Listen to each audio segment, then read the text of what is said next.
તો વિદ્યાર્થી મિત્રો, ચલો આપણે એક્ટિવિટી 4નો અભ્યાસ કરીશું. એક્ટિવિટી 4 એમાં your teacher will read the dialogue. શિક્ષક તમારા નીચેના સંવાદ વાંચશે. Listen to her and him carefully and then read it A loudly. આ તમે વ્યવસ્થિત સાંભળો અને પછી મોટેથી વાંચો, એવું અહીંયા એક્ટિવિટી 4માં કીધું છે. ડાયલોગની શરૂઆત કરીએ છીએ તો Alka and her friend Sabana and Yuvraj are on A visit to A circus. શું કીધું છે? અલકા અને તેની બહેનપણી સબાના અને યુવરાજ એક સર્કસની મુલાકાત લઈ રહ્યા છે. વિદ્યાર્થી મિત્રો, સ્પેલિંગ થોડા આવશે, હું PDF કરીને મોકલીશ. સરસ અક્ષરે લખજો અને પાકાઈ કરજો. સર્કસની મુલાકાતે લઈ રહ્યા છે. They are visiting it during day time. એ લોકોએ શું કર્યું? તો કે તેઓ દિવસ દરમિયાન મુલાકાત લીધી. તમારે અહીંયાથી હું વાંચું છું, ડે ટાઈમ પછી અહીંયા પહોંચ્યા છે. They are in a big canvas tent. એ લોકો એક મોટા કેનવાસના તંબુમાં છે. The manager is talking to them. વ્યવસ્થાપક તેમની સાથે વાતો કરી રહ્યા છે. તો વિદ્યાર્થી મિત્રો, અહીંયા સુધી આપણે પહોંચ્યા. The manager is talking to ધેમ. હવે મેનેજર સેઝ, આ બે ટપકા એટલે આગળ પણ મેં તમને કીધું હતું કે સેઝ એટલે કહે છે. મેનેજર સાથે વાત કરે છે. જો હું વાંચું છું પહેલાં ઇંગ્લિશમાં, પછી એનું ટ્રાન્સલેશન ગુજરાતીમાં કરીશ. Manager says, come this way children, we have many animals and birds. Manager શું વાત કરે છે? વ્યવસ્થાપક, આ તરફ આવો બાળકો, અમારી પાસે ઘણા પ્રાણીઓ અને પક્ષીઓ છે. They can do wonderful tricks. તેઓ ઘણી અદ્ભુત કરામતો કરી શકે છે. આવું વ્યવસ્થાપક એટલે મેનેજરે કીધું. પછી Alka says, oh yes, we heard about it. ઓહ, આ અમે તેના વિશે સાંભળ્યું છે. Manager says, look at this monkey. આ વાંદરો જુઓ. His name is Appu. તેનું નામ અપ્પુ છે.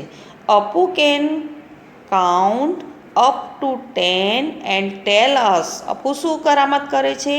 તો અપ્પુ 10 સુધી ગણીને આપણને કહી શકે છે. Alka says, Sabana, give him 6 pebbles. Let him count. સબાનાને શું કહે છે? સબાના, તેને 6 કાંકરા આપ, તેને ગણવા દે. Sabana says, I can't believe this, Appu is showing 6 fingers. હું આ માની શકતી નથી કે અપ્પુ 6 આંગળીઓ દેખાડી રહ્યો છે. Manager says, well done Appu, have this banana come. અપ્પુને શું કહે છે? સરસ અપ્પુ, લે આ કેળું ખા. Come, I will show you some other amazing animals and birds. હું તમને બીજા ઘણા અદ્ભુત પ્રાણીઓ અને પક્ષીઓ દેખાડું. This way please. આ તરફ આવો, મહેરબાની કરી, અથવા પ્લીઝ આ તરફ આવો. Here is the parrot. આ પોપટ છે. હી કેન શું કરે છે? તો કે ઇમિટેટ એની વોઇસ ઇઝીલી. તે કોઈ પણ અવાજની સરળતાથી નકલ કરી શકે છે. શું કીધું મેનેજરે? કે આ પોપટ એ અદ્ભુત છે. મેનેજરે કીધું કે એનો વોઇસ છે ઇઝીલી, એ ગમે તેનું સરળતાથી અવાજની નકલ કરી શકે છે. પછી યુવરાજ શું કહે છે? રિયલી, ખરેખર. લેટ મી ટ્રાય, લાવ મને પ્રયત્ન કરવા દો. અહમ સુકહ. એવું કોણ બોલે છે? યુવરાજ. એટલે તરત જ ઓલો પેરોટ એટલે પોપટ બોલે છે, અહમ સુકહ. ધ પેરોટ સેઝ, અમ સુ કહ, અહમ સુકહ. Yuvraj says, isn't it exciting Sabana. આ ઉત્તેજક છે નહીં Sabana? Sabana says, oh yes it is. ઓહ એટલે કે હા, તે છે. Yuvraj says, interrupting you, who is that funny man. તે વચમાં અટકતા બોલે છે. ઇન્ટરપ્રિટિંગ એટલે શું કે વચમાં અટકીને બોલ્યો પેલો રમૂજ માણસ કોણ છે? Manager says he is clown. He can do magic tricks. તે વિદૂષક છે અને તે જાદુના ખેલ કરી શકે છે. અલકા સેઝ, અલકાએ શું કીધું? જો અહીંયા મેજિક ટ્રિક સુધી અહીંયા પહોંચ્યા છે, બરાબર. હવે Alka says will you please show us that cat.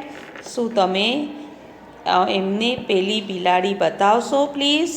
I heard that she can roll all over a bell along with music. મેં સાંભળ્યું છે કે તે સંગીત સાથે એક દડા પર આળોટી શકે છે. Manager says સર્ટનલી here she is. ચોક્કસ આ રહી. ટુ અવર લેફ્ટ, તો આપણી ડાબી તરફ. She is practising for the show. તે શો અથવા ખેલ બતાવવા માટે અભ્યાસ કરી રહી છે. Alka says look how fast she can do that. જુઓ તે કેટલી ઝડપથી કરી શકે છે. Yuvraj says are there wild animals in the circus sir. તો શું સાહેબ સર્કસમાં જંગલી પ્રાણીઓ છે? Manager says yes we have. હા અમારી પાસે જંગલી પ્રાણીઓ પણ છે. Look at Pappu. આ પપ્પુ છે ધ ટાઈગર. એ વાઘનું નામ છે પપ્પુ. એ વાઘને જુઓ. He can jump through a burning ring. તે સળગતી રિંગમાંથી, આ ટાઈગર છે પપ્પુ, તે સળગતી રિંગમાંથી કૂદી શકે છે. Alka says what are those elephants doing there. પેલા હાથીઓ ત્યાં શું કરી રહ્યા છે? Manager says they are practising for the show. They can dance and play football. Children just love there show. તો મેનેજર શું કહે છે કે they are practising for the show એટલે તેઓ શો માટે અભ્યાસ કરી રહ્યા છે. તેઓ નૃત્ય કરી શકે છે અને ફૂટબોલ રમી શકે છે. બાળકોને તેમના ખેલ ખૂબ ગમે છે. Shabana says hi listen the bell is ringing. It for someone. એ સાંભળો ઘંટ વાગી રહ્યો છે. શું તે કોઈના માટે છે? Manager says excuse me children it is for me. આ જે બેલ વાગ્યો એ મારા માટે છે. My ring master is calling me. માફ કરજો બાળકો, તે બેલ એટલે કે તે મારા માટે બેલ વાગ્યો છે. મારા રિંગ માસ્ટર મને બોલાવી રહ્યા છે. Manager says removing his mask and coat. Well I am a chimpanzee. Hope you had a nice time with me. Bye. શું કીધું? તેણે તેનું મોઢું હટાવ્યું અને કોટ કાઢતા કહ્યું, વારું, હું ચિમ્પાન્ઝી છું. આશા છે કે તમને મારી સાથે મજા આવી. આવજો. The children stare at the chimpanzee cum manager with their mouth open. બાળકો ચિમ્પાન્ઝી વત્તા વ્યવસ્થાપક, મેનેજર એટલે વ્યવસ્થાપકને ખુલ્લા મોંએ આશ્ચર્યથી એકી ટસે જોઈ રહ્યા. Thank you very much. Shivsha English school Gujarati માધ્યમ. વિદ્યાર્થી મિત્રો, સ્ટાન્ડર્ડ 6માં આપણે યુનિટ 2માં એક્ટિવિટી 5નો આજે આપણે અભ્યાસ કરીશું. વિદ્યાર્થી મિત્રો, પાઠ્યપુસ્તકની અંદર હું તમને આખી વાર્તા જેવો પાઠ છે, એક્ટિવિટી 5 છે, તે વાંચું છું અને હારે ઉચ્ચાર બોલી અને અર્થ સમજાવું છું. આ સ્પેલિંગ ઉચ્ચાર અર્થની પીડીએફ હું તમને મોકલી દઈશ. અત્યારે સરસ મજાની એક્ટિવિટી 5 છે, તેનું આપણે વાંચન કરીએ અને સમજીએ. Listen to the story and then read it. આપણે સરસ મજાની સ્ટોરી વાંચીએ અને સમજીએ. શું છે story? The ship of desert. જો ઉપર લખ્યું છે heading the ship of desert એટલે કે રણનું વહાણ. Lion says roaring you who are you. ગર્જના કરીને તે પૂછે છે તું કોણ છે. લાયન સેઝ એટલે લાયને કહ્યું, રોરિંગ એટલે એકદમ ગર્જના કરીને, હુ આર યુ હુ એટલે તમે કોણ છો અથવા તું કોણ છે. Camel says looking down at the lion I am the ship of the desert. Desert એટલે રણ. હુ આર યુ શીપ હતો એણે કેમલે શું કીધું, નીચે સિંહ સામે જોઈને હું રણનું વહાણ છું, તું કોણ છે. Lion says don't you know me. તું મને જાણતો નથી. I am the king of the forest. Forest એટલે જંગલ. રાજાએ શું કીધું, સિંહે શું કીધું કે હું ફોરેસ્ટ એટલે જંગલનો હું રાજા છું. સિંહ, લાયન એટલે સિંહ અને કેમલ એ બે વચ્ચે વાતચીત ચાલે છે. Camel says are you oh I see. કે તું જંગલનો રાજા છે. ઓ એમ મને ખબર પડી. જો અહીંયા સુધી આપણે પહોંચ્યા. હવે લાયન એની વાત કરે છે, સાંભળજો. Lion says you call yourself the ship of the desert. How can you be a ship. You are an animal. તું પોતાને રણનું વહાણ કહે છે. લાયને શું કીધું સિંહે કે ઊંટને કે તું પોતાને રણનું વહાણ કહે છે. તું વહાણ કેવી રીતે હોઈ શકે, તું એક પ્રાણી છે. કેમલ સેઝ, જો નીચે શરૂ થાય છે કેમલ સેઝ. અહીંયા camel says look at my feet. મારા પગ જો. They are thick and padded. તે જાડા અને ગાદીવાળા છે. The hot sun does not burn them. સૂર્યની ધગધગતી ગરમી એટલે કે સૂર્યની ગરમી તેને દઝાડતી નથી. Lion says my feet are padded too. એટલે ઓલા સિંહે શું કીધું, મારા પગ પણ ગાદીવાળા છે. Thorns don't peak them and I can run 80 kilometres પર અવર. હું કલાકના 80 કિલોમીટરની ઝડપે દોડી શકું છું. તેના કાંટા ખૂંચતા નથી. Camel says that is true. You can run 80 kilometres an અવર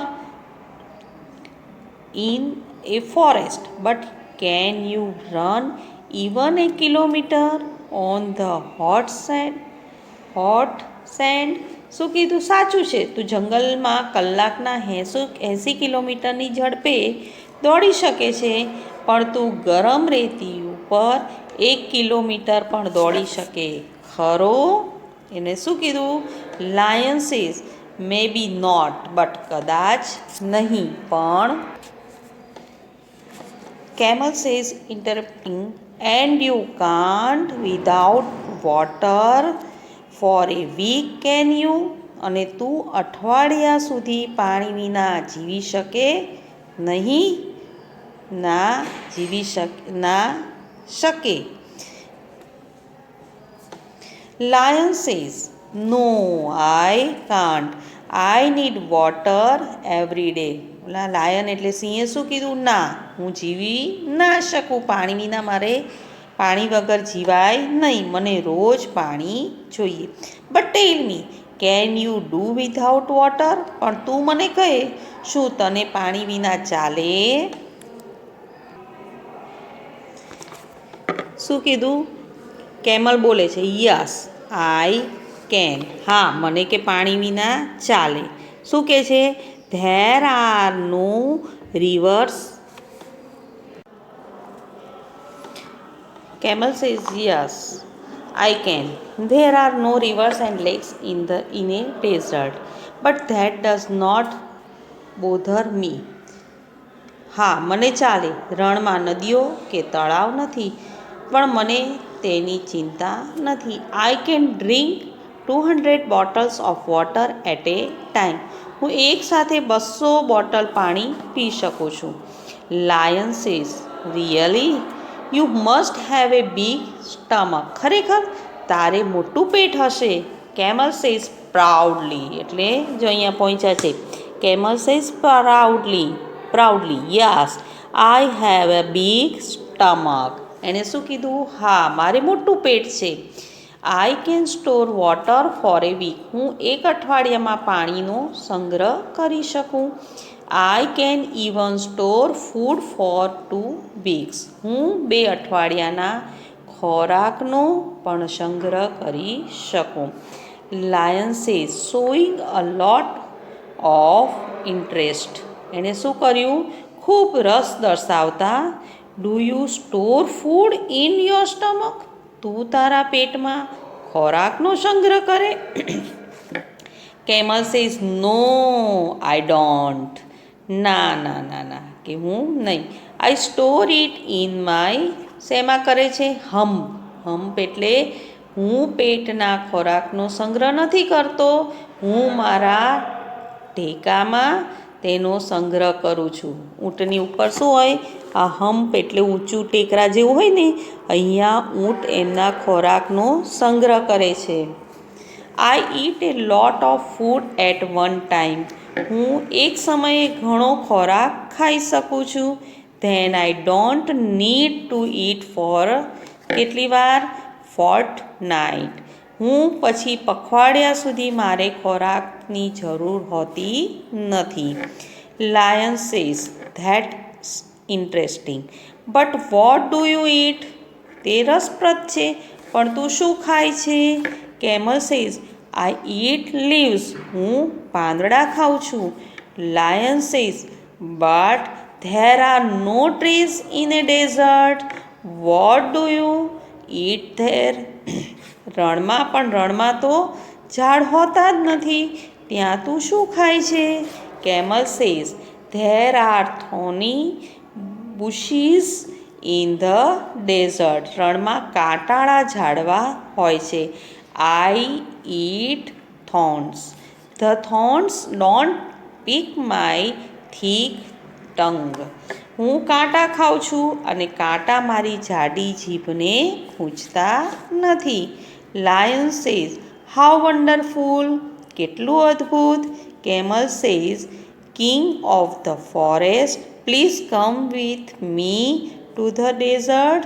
જંગલના રાજા, મહેરબાની કરીને મારી સાથે રણમાં આવો. Lion says no please, I can't walk on burning sand. I can't store food and water and I can't eat thorns. Goodbye and good luck O ship of the desert. શું કીધું? મહેરબાની કરીને મારી સાથે આવો. તો એણે શું કીધું? નહીં, હું ધગધગતી રેતીમાં ચાલી શકતો નથી. આવું કોણ કહે છે? લાયન એટલે સિંહ કહે છે. હું ખોરાક અને પાણીનો સંગ્રહ કરી શકતો નથી અને હું કાંટા ખાઈ શકતો નથી. આવજો અને શુભેચ્છાઓ ઓ રણના વહાણ. એમ કરી અને બેય સિંહ અને ઊંટ જુદા પડે છે. અહીંયા ચિત્રની અંદર તમને દેખાય છે કે જુદા જુદા સ્પેલિંગની અંદર તમને આપ્યા છે. તો આને શું કહેવાય? હમ્પ. એટલે હમણાં તમને કીધું ને, HUMP હમ્પ. નીચે છે સ્ટમકનો સ્પેલિંગ લખવાનો છે, STOMAC અને H આપેલો છે. આ બાજુ પ્રિક, PRICK. નીચે છે થોર્ન્સ, THORN થોર્ન. પછી સેન્ડ એટલે રેતી, SAND. અને નીચે શેનું સ્પેલિંગ છે? ફીટ, FEET ફીટ એટલે પગ. Thank you very much. તો વિદ્યાર્થી મિત્રો, આ સાથે યુનિટ 2 અહીંયા આપણો પૂરો થાય છે. હું તમને સ્પેલિંગ ઉચ્ચાર અર્થની સરસ મજાની PDF મોકલું છું. એક્ટિવિટી 6 સરસ મજાની છે અને એક્ટિવિટી 7 એ હું તમને સરસ મજાની એક્ટિવિટી 6 અને 7 ચિત્ર સાથે સમજાવીશ. અહીંયા સ્પેલિંગ ઉચ્ચાર અર્થ અને ગ્રામરની PDF અને સવાલ જવાબની PDF તમને મોકલું છું. સારા અક્ષરે વાંચી સમજી અને પાકી નોટમાં લખજો. Thank you very much.